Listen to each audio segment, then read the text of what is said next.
Hello everyone, welcome back to episode 8 of Everyone Can Try podcast. We are very excited with this podcast because we are joined by a very special guest, which I will let Jonny do the intro now. Welcome, Malc. Our guest today is Malcolm Brown MBE. I've got to get that bit in as well. And I guess the easy way to introduce Malc is he was our coach for the best part of 20 years, wasn't it, really? And he coached me through my 2 Olympic Games, and coached Alistair through 3 Olympic Games. Was coached Vicky Holland and Non Stamford for their Olympic medals as well. So we're quickly adding up the Olympic medals here. I've lost count already. And not only that, it was also massive behind the creation and the establishment of Reed's Triathlon Centre, which is, well, I believe, probably the best triathlon centre that's ever been created, and the legacy of that. And has done far more coaching before that we'll come on to. But it feels a little bit strange interviewing Malc. Malc's normally the one asking me the questions and things like that. But I guess an easy way to start it off, which is actually something that I don't know too much about, so it'll be quite interesting, is Malc himself. So Malc was an athlete. So Malc, when did you kind of start sport, and what's your athletic background? I started really, but influenced by my dad. My dad was a really, really good middle distance runner back in the 1950s, 1960s. And my first memory as a child was my dad coming home from work and going straight out again. He would come home from his job and then go for a run, and he didn't do this occasionally. He did this every day without fail. And if we eventually went on holiday, and we got a bit more money as a family, he just kept running. But like most kids, when your parents do something, you don't want to do it. And so I ignored it and played football and basketball, and I love sport.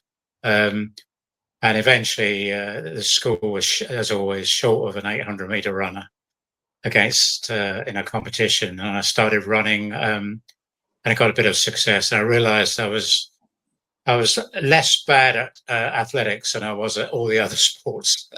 And got the satisfactions from it. So I was a runner. I was an 800-meter runner for about 10 years, John, from about 15, 16 to 26, 27. What was your PB for 800? 152.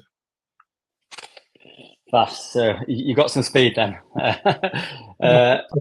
Not a lot, but it was faster than you and Alistair, so I'm happy.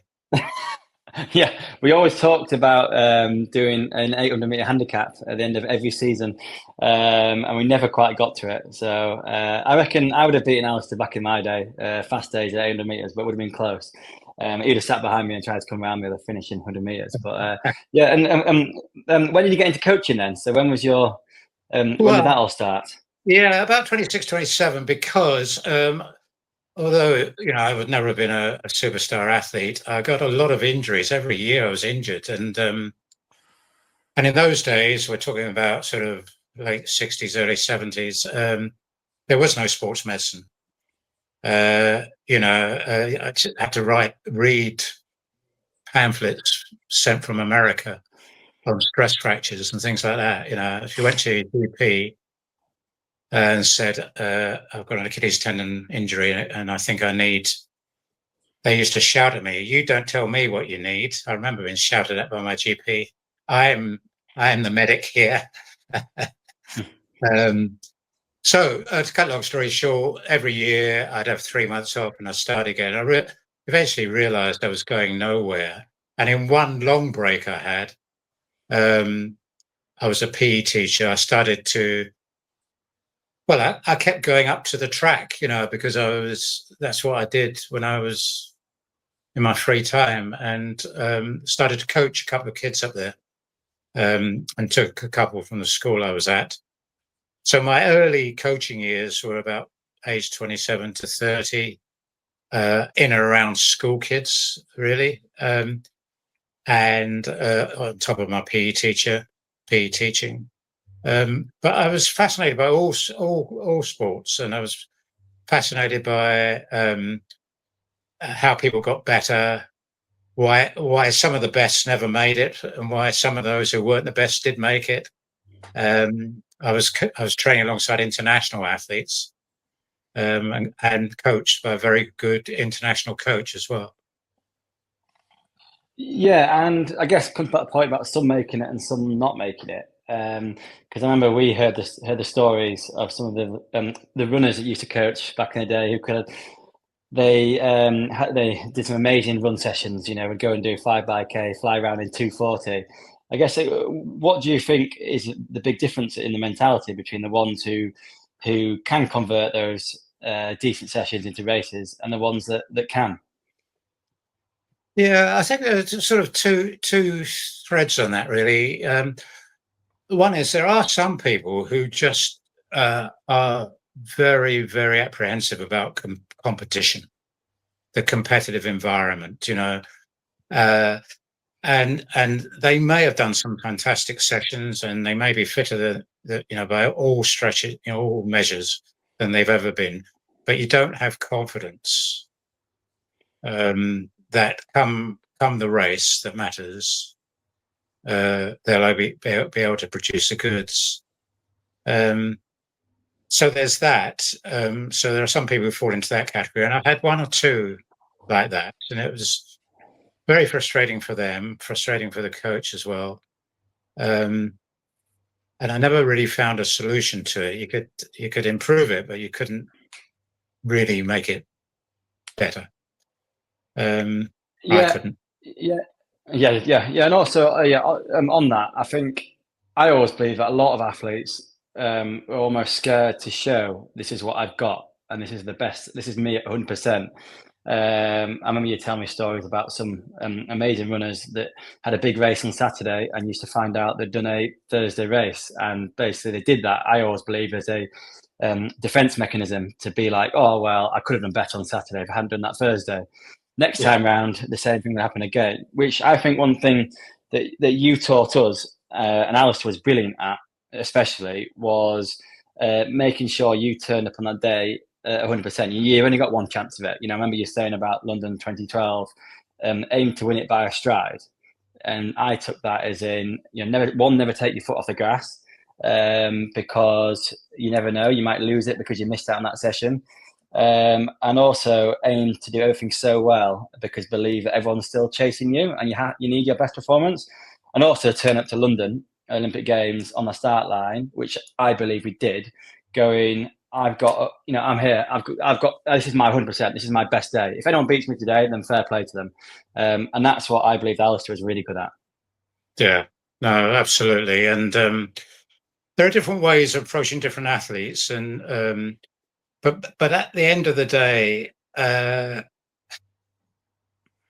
people do sport for all sorts of different reasons, and sometimes it's because of things that don't help you. Like I like the plaudits,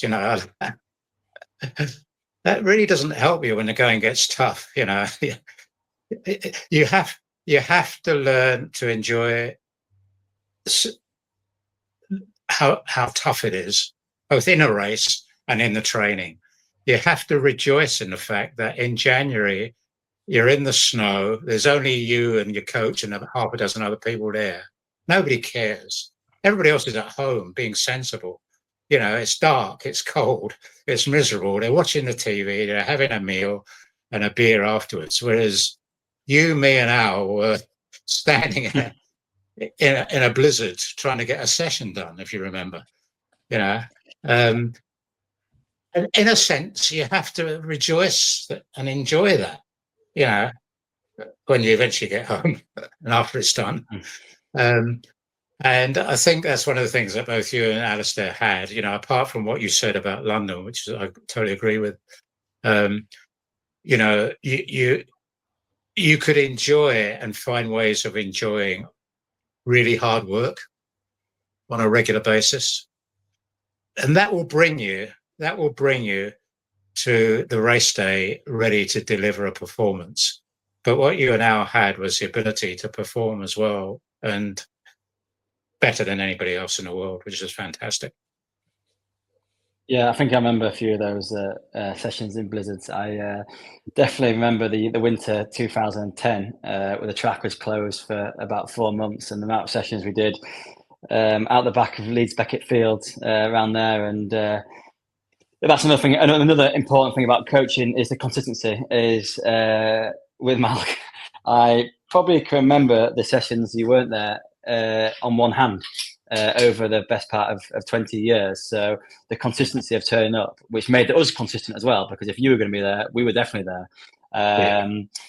So yeah, to rewind a bit as well, can you remember when we first met? And from that point then, I was about 13 years old or so, and we came down to the track, and I remember you've been talked about, one of the other older triathletes trained with you, and we're like, right, if we want to improve our running, so we'll come down to track. So can you remember that first meeting? Yeah, I do actually. I'd taken a job at the university, and I knew that along the side of it, I was going to coach student athletes. And I was very disappointed when I got to Leeds Beckett, because there weren't any at the time. There was a track, which was fantastic, partly the reason I took the job. And I was director of sports, so I had an office overlooking the track. And it was a pretty quiet place at the time, 20 years ago. There wasn't a lot happening. But I thought, well, the only way for anything to happen is for me to turn up regularly, even if there's nobody there. And if somebody does turn up, offer a hand or see if I can help them. I've been doing this for quite a while, and not successfully, and the odd student would turn up and then they wouldn't. But I persisted. And one day, these two little kids came gambling across the infield. As you remember, John, you walk out the sports centre, you've still got 300 metres to go to where the coach is. But with an adult, they came, these two, and turned out to be your dad, Alistair, and yourself. And I remember him asking if I could get Alistair to run faster. Now, I was pretty sure by then, I'd gone to the last Olympic Games as an athletics coach, that I had that in my locker, particularly for somebody who would get better anyhow, even if I didn't do anything. A 16-year-old is likely to. So I said, yes, I think. And I remember saying to Dad, oh, what about the other lad? Oh, I said, Johnny. He said, no. He's a footballer. He's not a triathlete. So never believe what your parents think is your potential. They're not always right. No, definitely. And I remember a few of those sessions. I remember Alistair not liking it when I came, because we would do it together. Whereas if I didn't come, Alistair would join in with the older guys. And so he never really wanted me to be there. I felt like, anyway. But then we kind of went away, and we came back a few years later, didn't we? So we went away and kind of got involved more with Jack Maitland, who's a coach at the triathlon centre there. This is when the triathlon Leeds was a very different beast to what it is now. And then we came back again. And I guess we started training with your group again, with some people like Mitch that we train with now. And again, so from those early times when we came back again, did you notice anything in us that you could think, oh wow, these guys are decent athletes, they've got the will? Or was it just another group of two people to be part of the group? Oh no, I definitely saw I saw a number of things, really, John. I saw this willingness to come back and to be consistent, which is essential. By that time, I developed a group of one or two students, but two or three of the very, very good club runners, like Alan Buckley and others, and in fact, it was at the time probably the best distance running group in the vicinity, and I dropped you into it, you and Alistair, even though you were very young. And I didn't expect, if they were doing 5 by kilometre, I didn't expect you to be able to do 5 by kilometre with Alan Buckley, who was on the verge of the England international team. But I did expect you to run 400s at that pace, and then 6 weeks later, 600s at that pace. And then the next year, 800s. And eventually you were leaving Alan Buckley behind in 3 or 4 years. But that was part of my philosophy, that was to stretch you and see how you responded. And you loved it. You lapped it up. Well, here to me, you did. It didn't matter that you weren't the best in the group. And I thought that was really important. You know, I could have created a group that made you look better than you were, as it were, you know. But I didn't. I put you in with some tough. And also these guys like Mitch, like Alan and others, were sound voices. I knew that when you went for a warm-up with them before a session, they would be telling you good habits about training, you know, if you were talking about training, or when you cooled down and it maybe hadn't gone as well as the session hadn't gone as well as you'd hoped, you know, Alan would say, yeah, that's exactly what happened to me last week, you know. And because these guys were faster than you and you knew them and they were better than you at the time, I knew that they would have an influence, that sometimes the coach's voice is, you need more than just one voice. And these guys were good voices.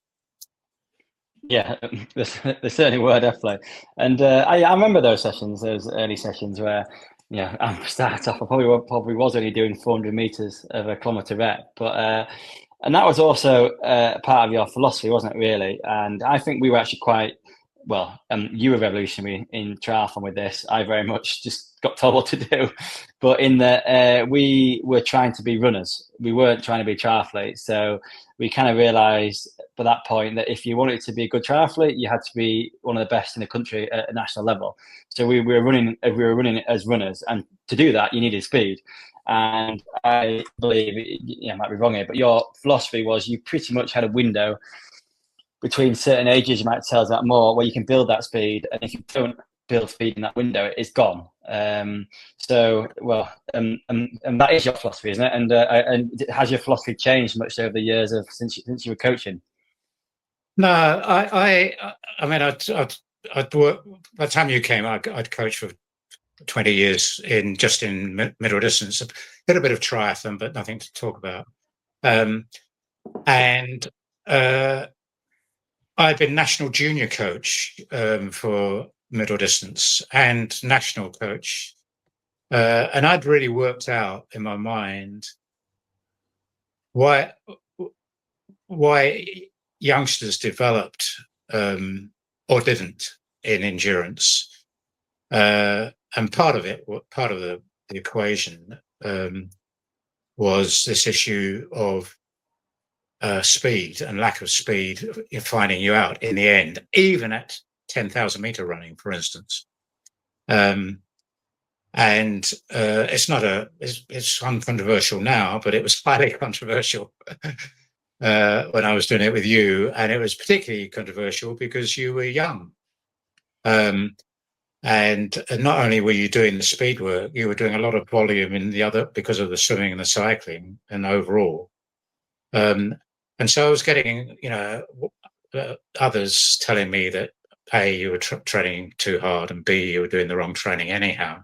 And I could see you weren't, because obviously you were getting better, but you were enjoying it and you were coming back. It didn't matter if it was gold standard coaching if you didn't enjoy it, because you wouldn't do it. And it seemed to me that my philosophy, which was fundamentally what wins your race is your strength. Well, sorry, what gets you into the mix with a race are your strengths, but why you lose a race is usually your speed at the level that you were operating. And I wanted to make sure that you had enough speed. And I knew that from 17 to 21, 22, for an endurance athlete, that was about it. after that, you're not going to improve the speed. And I don't think I improved Alistair's speed very much anyhow, at all. No. But I knew that, we were going to try, and that he would be as fast as he could possibly be by the time he got to 21 years of age. And you similarly, and you were. Yeah, that's interesting. 21's actually a bit younger than I thought, but yeah, we definitely built speed, and we weren't naturally fast, so we needed that. I guess, has that philosophy changed at all with any of this? Because training's changed quite a lot. And have you changed your philosophy at all with any of this kind of threshold training? You see the Inga Britsons go out and do a lot more double thresholds, and obviously carbon shoes have changed that a little bit as well, because the days of us doing track sessions was very much, used to wear paper thin shoes and come off the track on a Tuesday night and hobble for some dinner because your calves had gone. Nowadays, with carbon shoes, people can do 15k session in the morning, 15k in the evening. Has your philosophy changed at all with that now? Yeah, well, fortunately, I've retired now, so I don't have to turn up at the training sessions. But talking to the coaches who haven't retired, and as you know, I do a wee bit of what might be called mentoring, I suppose, of existing coaches. And this threshold training has really taken a grip, but it's come at the same time as the super shoes. And I think it's quite difficult to understand why the improvements, if we're talking about people, improvements in times, which there obviously has been, how much you can attribute to, obviously Nike will tell you that, all the attribution is to their super shoes, which is which, but there's definitely been an improvement, I think, in standards of British and European distance runners, and worldwide, but particularly. And I think that is due to the structuring of this this threshold work, which I had a different philosophy, which was you do VO2 max work and a bit of threshold work. And I think the pendulum has swung now. But I wouldn't be an expert on it now, Jonny. I wouldn't pretend to be an expert on it. So you need to ask somebody else who's at the coalface, not somebody like me who put his feet up. One thing you were an expert at is, though, and again, I really appreciated this until we didn't have it, was creating a kind of really good culture and a group of good people around us into all my Olympic Games. And I look back at those camps in St. Moritz. Firstly, the altitude training was something that you introduced. I remember going to St. Moritz for the first time with the bits of paper with our training on, which told us, I remember seeing the first week going, I think Mark's lost a plot here. He's missed some sessions out here because there's not a lot going on here. And by week 4, thinking, oh, I'm pleased I took that first week easy. I remember your philosophy for the first week was that the altitude do the work, not your body. And then also to go back to the culture, we very much, looking back, had a group of us in St. Moritz before the Olympic Games of people who were there to do a role. That role could have been tow us around the first 400 meters of a run rep, or that could have been a role someone like Mitch, whose legs might not be as fast now as they were, but he was very much there to go for an easy run and keep you cheering, keep you happy. And so I guess how much effort went into that to create that culture? Yeah, well, I mean, basically, I sort of moved from just being the run coach to setting up the triathlon centre, and then because British Triathlon liked to have titles, so he said, "What is your title?" and I hadn't ever thought about what my title was, and didn't think it added much value anyhow, even if we came up with a cracker. But they said, we're going to call you lead coach. And I thought, right, better smarten up here. And I started to take responsibility for making sure as much as possible that all the areas were covered, which included training partners, chefs, Sometimes we managed to get a chef out there, if you remember, to do the shopping, do the cooking, and do the washing up 3 times a day for 28 days in a row. One of the most thankless tasks. But no, I was conscious that by that time you guys were out of education. You were not, no longer in school or uni. You were full-time professional athletes. We needed to create an environment where you could train and rest, train and rest, train and rest, and it needed the right people around you. And you were both very good at bringing people with you. If you'd not been able to do that, you would have been 2 of you training together, number 1 and 2 in the world, would have been even more of a tension than it was.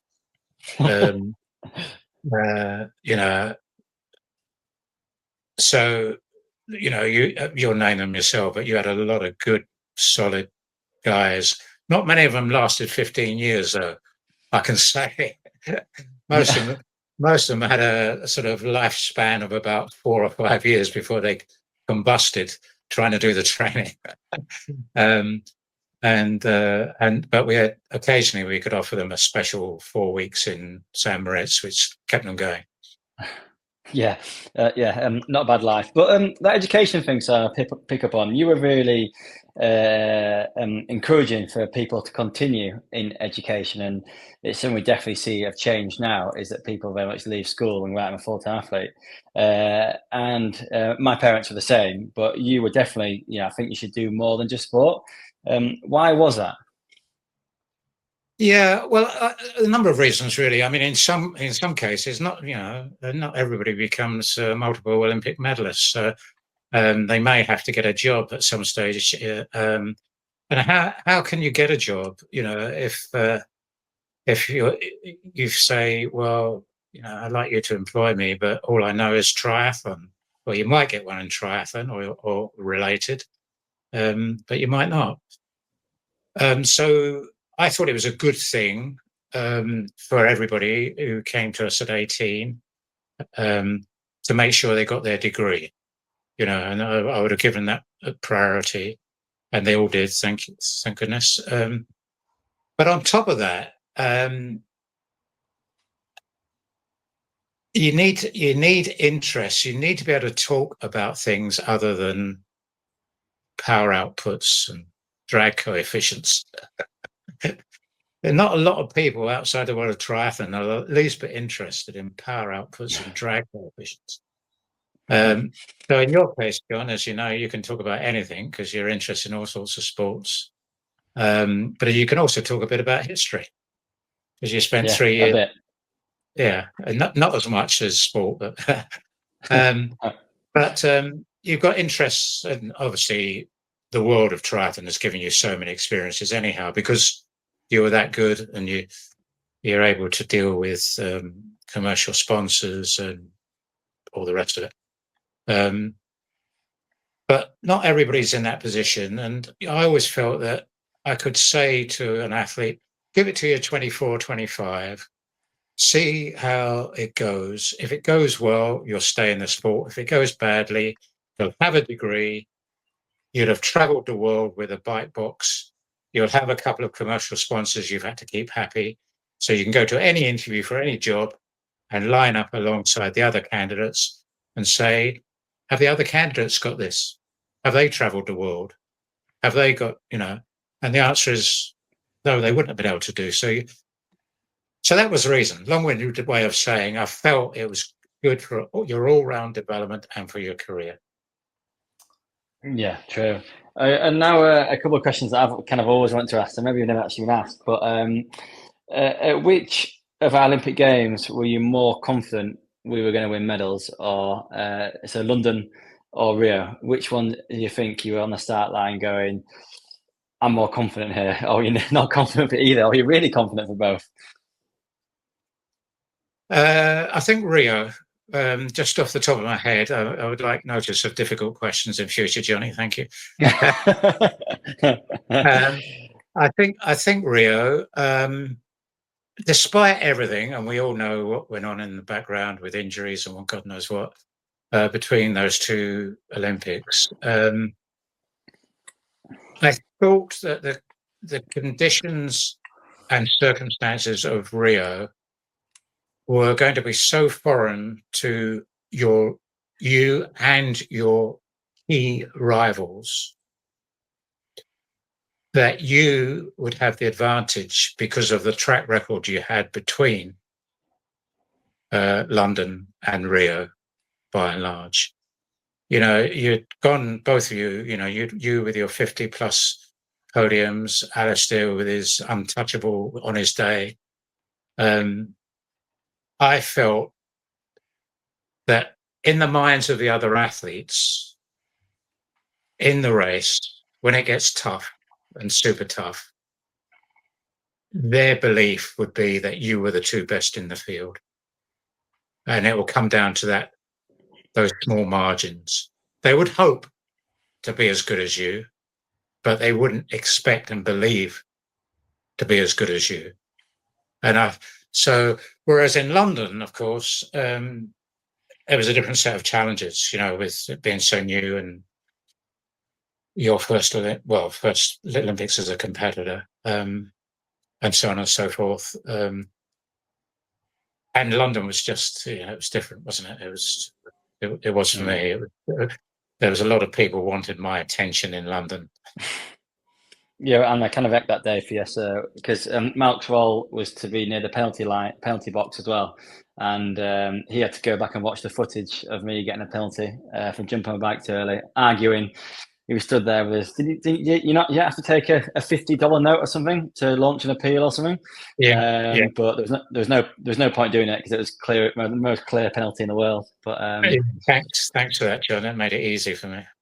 And I guess another one is I remember the kind of last track session we did before Rio. We were walking over to the track from the accommodation for our holding camp out in Brazil. It was a beautiful evening there. There's no wind, and we went to do our track session, which it was 800, 500, 800, 500, 800, 500, 800. Is that right? And you saying to me on the way over, I think, this might be the last track session that we do, and I'm your coach going to Olympic Games. And me thinking, wow, I never thought of that. Okay, let's make it a good one. And it was a really good one. And I actually, I remember the last 800, we finished on a 2:03 or something. Alistair tried to come around me, and I was like, no chance. I'm going to kick on now. I guess from a coach's point of view, you knew we were both ready from at that point. But did you go into the Rio, the day itself, going, I think Jonny can beat Alistair here? Or was it always a little bit like, I think Alistair's a favourite still? Oh no, I didn't think. I thought you two were going to be on the podium. You know, no doubt about that. Subject to an incident. I think you were running better at certain sessions and in certain circumstances. You were, in fact, running better in certain sessions and certain circumstances. So I knew you had a really good chance of winning. Probably the best chance that you'd ever had. But I also knew that Alistair would be working out, you know, how can I keep this little irritant of my brother behind? So I didn't dwell too much. I was always being asked for 8 years, you know, is Jonny going to beat Alistair? Is Alistair going to beat Jonny? Who's this? Who's better? Who's the rest of it? I wasn't really, to be honest, very interested in that. You know, I just wanted you both to be 100% ready for the race. And then it was obviously up to yourselves what happened, you know. I thought I had a hard enough job getting people ready for the race without predicting who was going to be first across the line. So sorry to disappoint you, but I do think that I don't know what you think, John, but I think you were in the best run shape for many a year at that time. Yeah, no, I agree completely. I actually think, I think you said it yourself.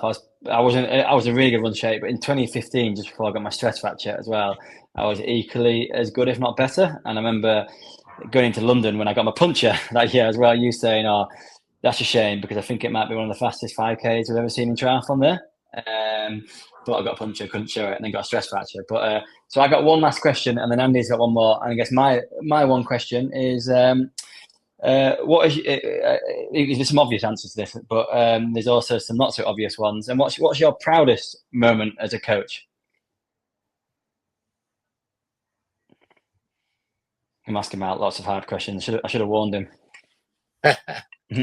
Well, I'm spoiled for choice. First of all, you two guys have given me so much enjoyment, a sort of stress. But enjoyment. And, as I said right at the beginning, I love sport, and I love endurance sport. And, I would thank you both.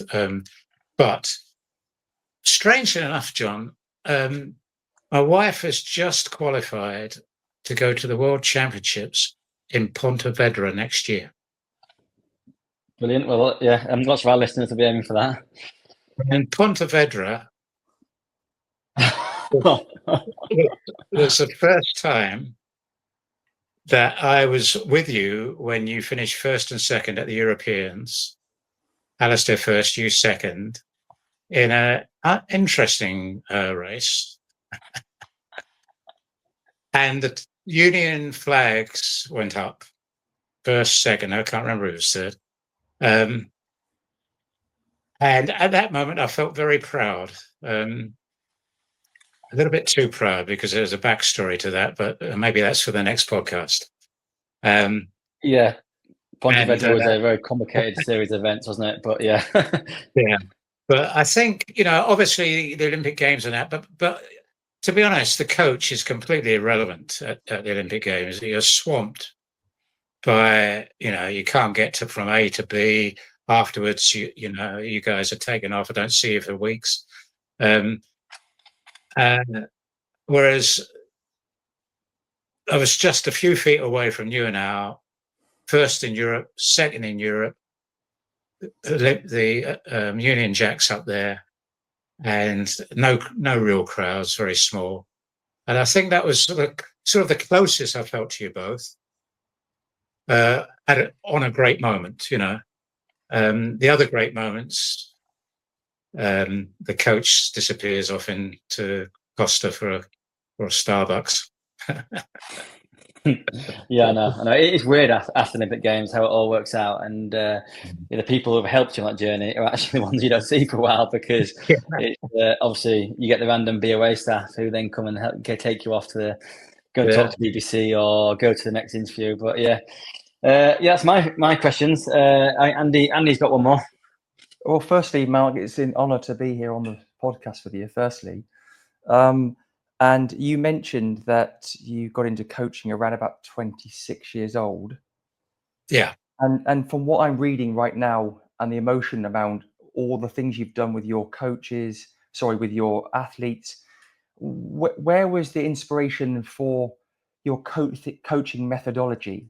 What I mean by that is, I can read straight away. It's not about just getting the track and cracking on. It seems like you're the coaching dad, the coaching granddad, the mindset, your thought. You can see your brain ticking now with all these emotions and how things process with your athletes.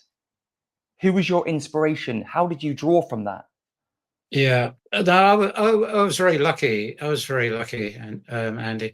I was coached by a club coach who was moved into the British athletics team as the British coach, and his buddy was Steve Ovet's coach. Steve Ovet was a super champion, and I sort of lived in that world of at the Crystal Palace, which is where I live, southeast London. I lived in the world of international athletes and rubbed shoulders with some really top coaches at the time. There was Frank Dick in British athletics and others. And I read a lot. In those days, there was no internet. So if you wanted to find out about coaching, you have to say, where am I going to get a text? I did all the coaching awards, but that just seemed to me to be a license to coach rather than give you the depth of knowledge. Yeah. And so I read a lot. I read as much as I could. And one day, after a couple of years, somebody said to me, "You know what you're doing wrong, Malcolm?" One of these coaches. He said, "You're reading a lot and you're not doing enough coaching. Get out and coach." Wow. So I did that for the next 40 years, Andy. I coached. But when I got home, I read. It's incredible, sort of the reading of the text and then the practical application of actually how you look after these minds.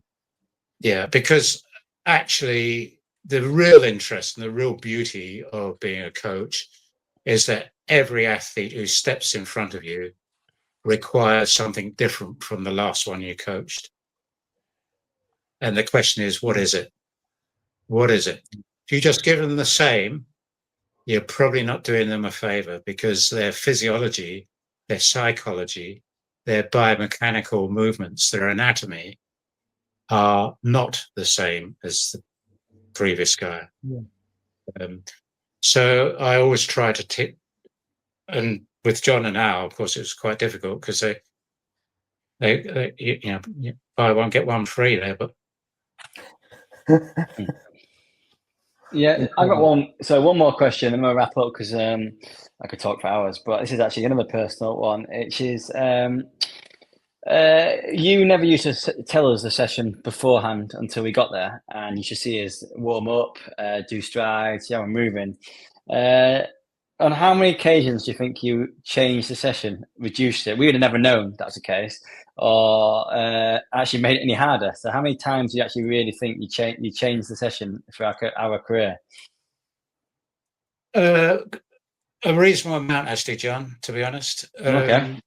I would say I would come with, this plan A, and but I would know what the variations of it were likely to be if I needed to vary it, so I'd have B and C in the back pocket. But B and C, depending on a couple of things. One is how you guys walked into the training environment. I could see sometimes you dragging yourselves in because you're absolutely cream crackered. So I'd say, right, I'll take one rep off there. Then we get out at the track and the wind would be howling. And I thought, well, we'll take one off there. And then when you came back from the warm up, I was thinking, oh, they've got some life in them now. I'll put one back on. Brilliant. Put one rep back on again. So I always felt, John, that whatever session I'd given you, when I got home at night after the sessions, I always would feel that I hadn't given you the right one. I always felt there was something, what could I have given you that would have been more testing, more rewarding, or whatever it is I was trying to achieve. I never felt satisfied. And maybe this is why I'm curious still, why I'm still reading, about threshold training, even though I'm not going to coach anybody. I always felt that there was more knowledge out there that I could acquire, and there was maybe a better session I could have given you, but I hope you never got that feeling yourself. I definitely never got that feeling. I always thought we were doing everything right, and I think that's one of the strengths of the start line is I always thought we were best prepared, whether that is from even back to the early days.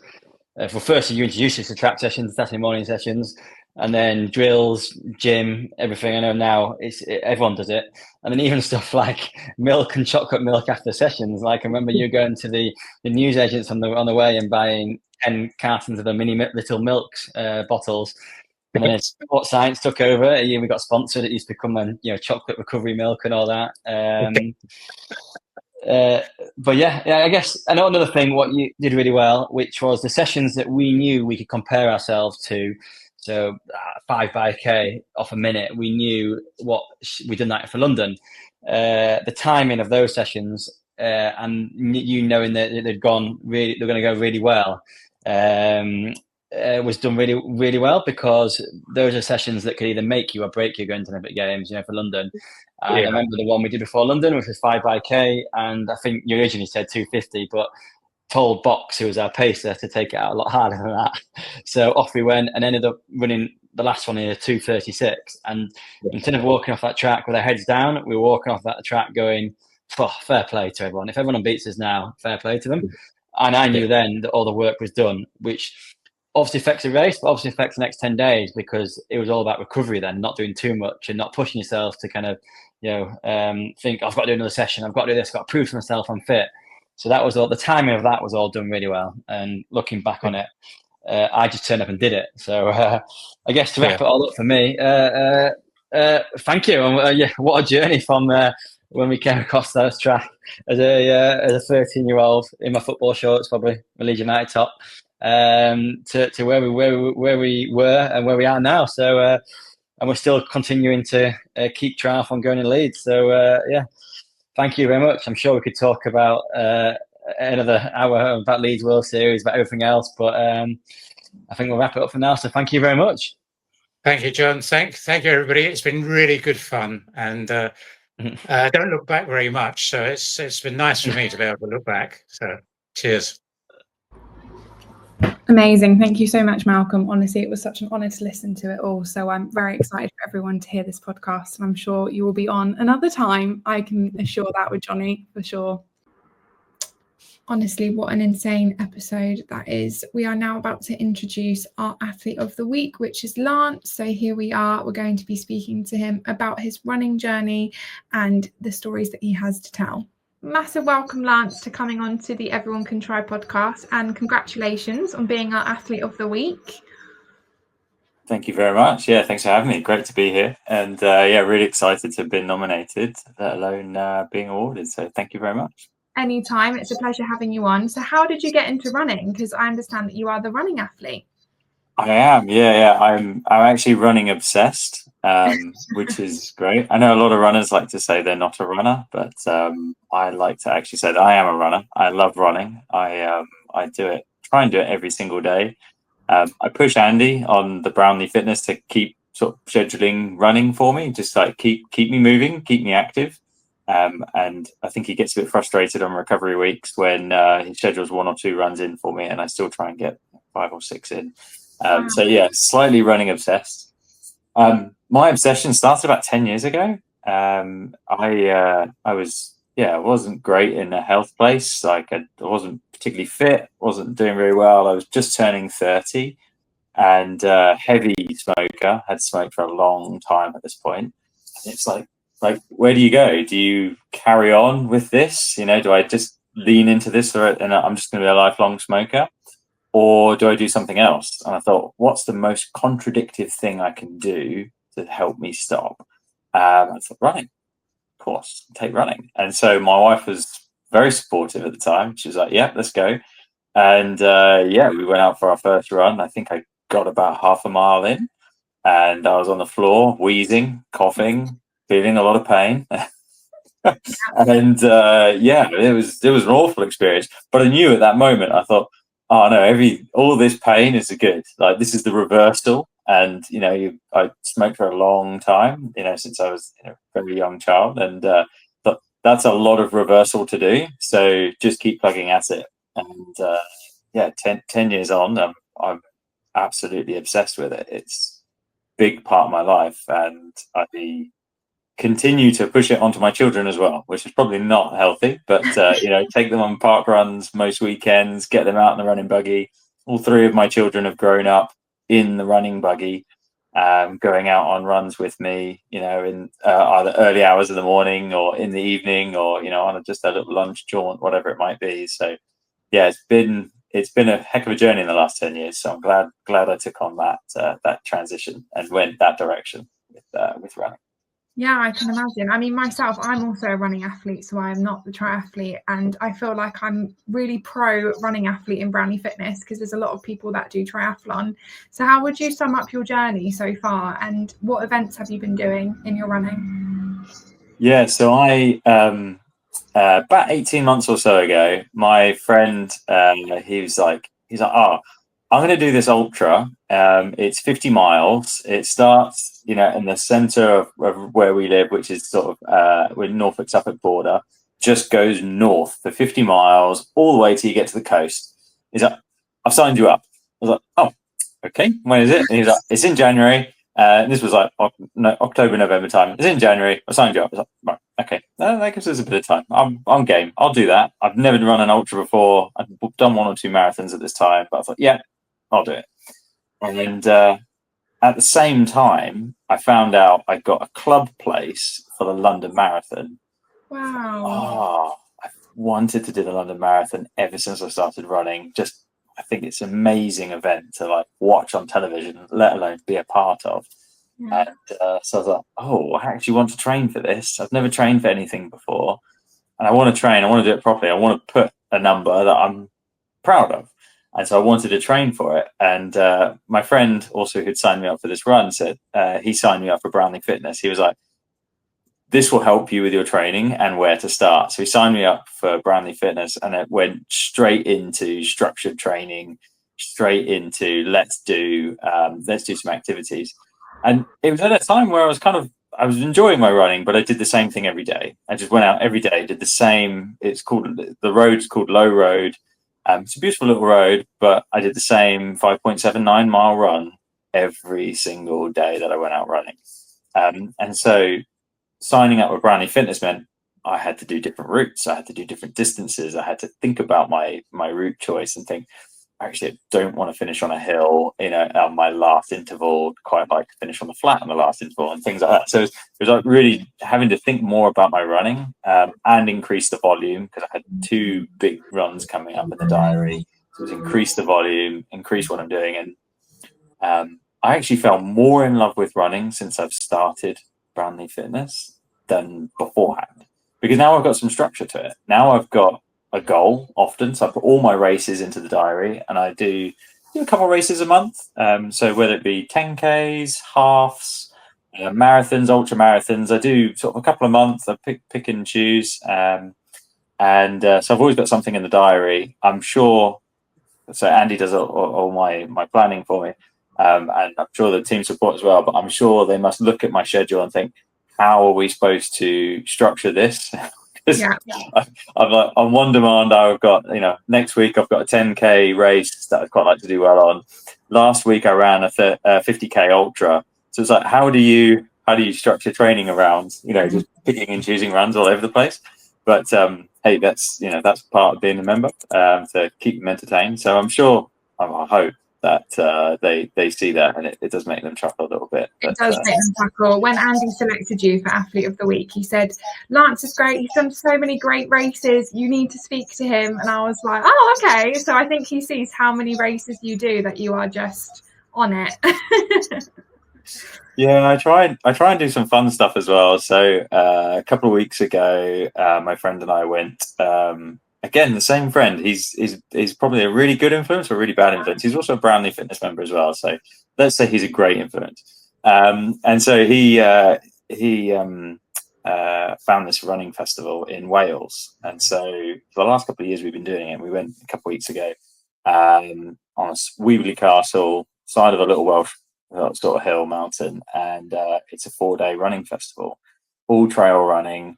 You sleep in a tent for the week, and you just go out trail running. And unfortunately, this year, my friend, he had a really bad Achilles, so he's got tendonitis in his Achilles ankle, which is really sad. It's meant he cannot run, and it's really slowed him right down. However, we decided to do walking. So we thought, let's hike it. Let's just join in and still do all the runs that we were going to do, but we'll just walk them. We'll just be longer. And it was really interesting running a different part of the race, or being in a different part of these events. And so we did a 27K 4-peak run. We weren't really sure how to sort of approach it. So we actually started half an hour after everybody else. Just so we thought, we'll just stay back. So we started super late. But, quickly we found ourselves catching up with some of the back markers and like some of the other people that were taking part, and some people walking and running and things. But we found ourselves, it was 6.5 hours, I think we were out for doing this walk. But we just got so a part of the race and so part of these other people and their journey throughout the 27K. And there was 900 meters of climbing in this 27K. So it was quite a bit of climbing, 4 big peaks.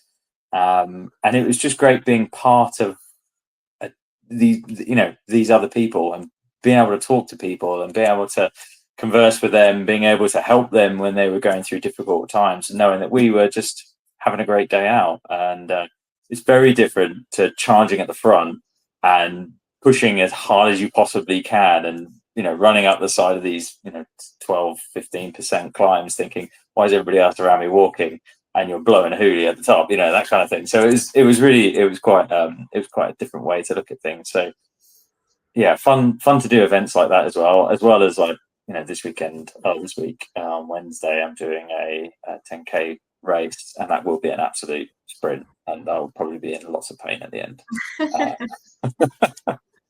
Feeling sorry for myself.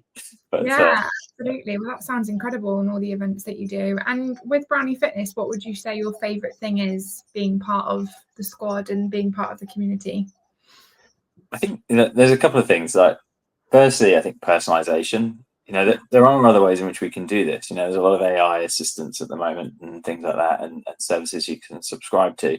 But it's quite nice having someone at the other end that I can talk to. And Andy's always been very supportive, and I throw things at him and he's like, yeah, we can do this and we can change that, or sees that there's a change in performance, or I had a lot of questions about nutrition a few months ago, and it was great. I jumped on a Google Meet with Andy, and we just talked it through, and let's understand really where I was coming from. And so it was great to have that personalized approach where I can actually reach out and communicate with somebody and not just ping in an app. I think the other bit is, for me personally, is having structure. Yeah. Adding structure to something that I love. And so it makes something that I love become fruitful. So I see, when I look at my performance over time, I am getting faster. I'm, in the top end of my prime, as it were. I'm just getting ready to turn 40 here shortly, which is I'm really excited about. I get to start in a different age category, so I get to compete with a potentially better category. So that's great for me. And I'm getting faster, getting stronger, getting fitter. I see all the numbers are pointing in the right direction. And I can thank the structure for that, and actually having something I can push into. It's also great to have something that I'm accountable to. And so, as my morning routine, you pick up your phone or whatever and you go through emails.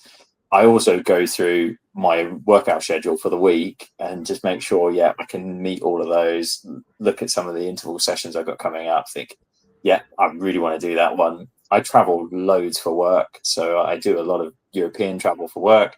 And so I'll shuffle things about so that I can do a city run. And I feel confident about going out to do city runs because I've got a goal. I've got to do that run in that city because I need to do that interval session. And so I feel comfortable and confident to go and do those runs because I've got a bigger goal that I'm working to at the same time. And so having that structure and having that personalized approach to it, I think has been absolutely fantastic and well worth the time I've spent here at Brownlee Fitness. Oh, amazing. Love to hear that. And to round it off, what would you say, if you do have one, what is your most embarrassing moment that you've had in a running event or just running in general? I think we all know that as a runner, eventually it gets to you, and you have to, sadly, have to find a bush to relieve yourself. That's definitely not a moment that you enjoy or one that you want to relive.